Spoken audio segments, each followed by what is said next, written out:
Hi, and welcome to GradeGov News. Well, the Congress of the United States, the House and the Senate, they're in for one more week this week, and then they go out for their traditional one-month August recess. What will the Senate be doing? What will the House of Representatives be debating? Appropriations bills.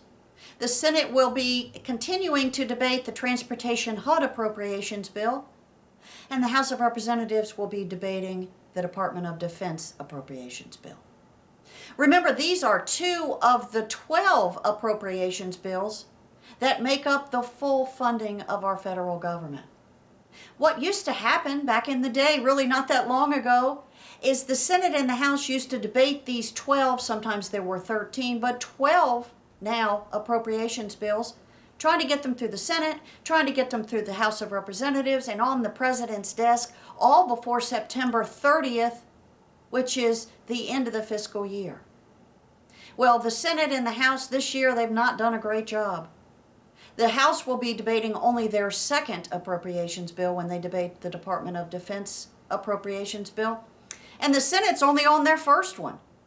They're not near through the 12 bills that make up the full funding of our federal government. Let me just remind folks of this. Back in 2010, for the first time ever, the House was under the helm of Speaker Nancy Pelosi. The Senate was run by Majority Leader Harry Reid. They decided that the Congress that year was not going to do a single one of the appropriations bills. Not a single one. You know, the appropriations process, this responsibility to Congress is the only job requirement, if you will, written in our Constitution. And you know, back in the day in the 1860s, the members of the House and members of the Senate back then, they thought it was such an important role, the funding of our federal government, that they created an entire committee that does nothing but the appropriations process. And before 2010, as I mentioned, most Congresses, especially during the summer months, June, July, and September, they were all about passing the 12 or maybe 13 appropriations bills and getting them to the President's desk for signature. Well, that's what the Senate and the House will be doing this week before they go out for the August recess. And Senator Mike Lee, joined by Senator Ted Cruz, the Republican from Texas, and Senator Marco Rubio, the Republican from Florida, they are trying to garner enough support in the Senate to stop the big funding bill that will be clearly needed at the end of September. They want to stop it unless it does not fund ObamaCare. Remember, they're only on their second appropriations bill. They clearly won't get through all 12, so what will happen in September is Congress is going to have to create an omnibus appropriations bill. Sometimes it's called a CR. And that CR will have funding in it for ObamaCare. The IRS is a big part of ObamaCare, and it will be funded in the omnibus appropriations bill.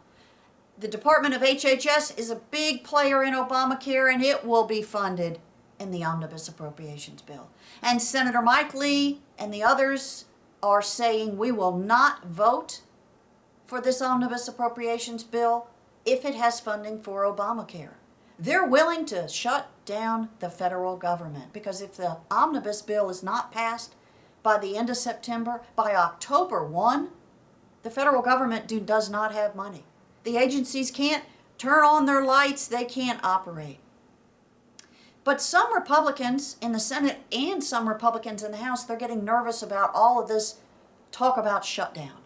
Let's talk about the last time the federal government was shut down. It was in 1995 and in a little bit in 1996. This is when I was the secretary, the elected secretary for the majority in the Senate and saw this up close.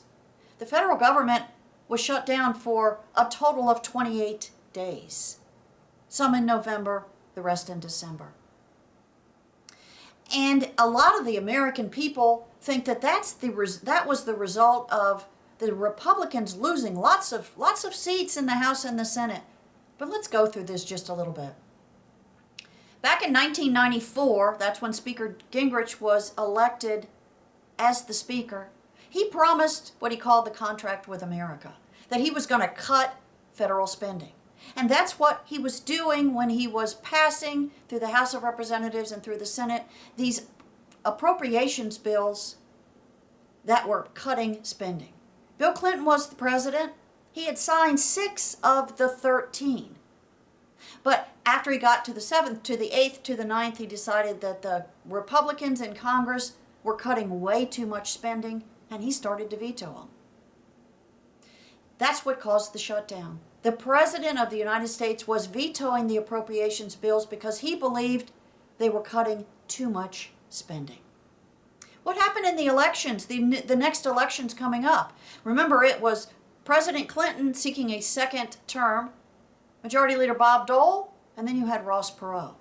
The election results were Clinton, 49.2%, Bob Dole, 40.7%, and Ross Perot got 8.4%. Sort of seems to me that Ross Perot was the spoiler in that one. Wasn't exactly a landslide for President Clinton. But let's look at the Senate and the House from that next election. After the shutdown, where history is trying to teach us that it was so disastrous for the Republican Party.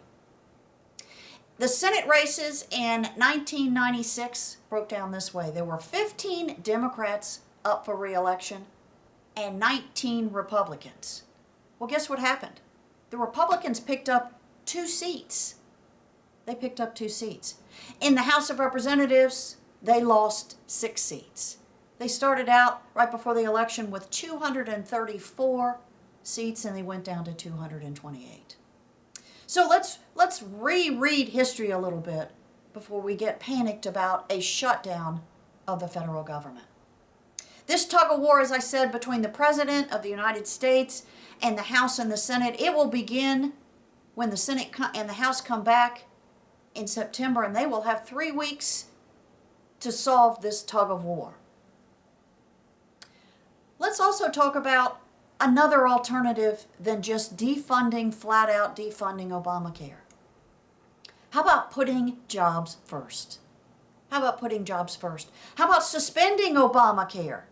And you can do this in this appropriations process, in this omnibus appropriations bill. Suspend Obamacare until unemployment is at 6% or less.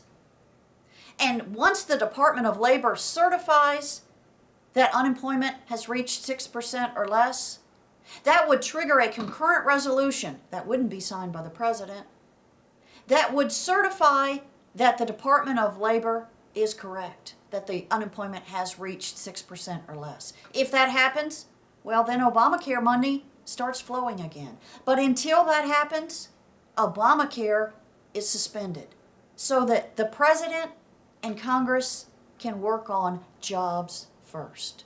Isn't this what the labor unions have been asking for? To be excused from Obamacare so they can help create more jobs?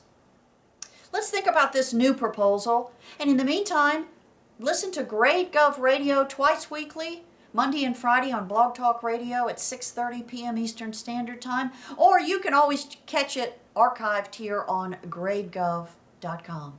Have a wonderful, wonderful, blessed week. I'll talk to you real soon, so stay tuned.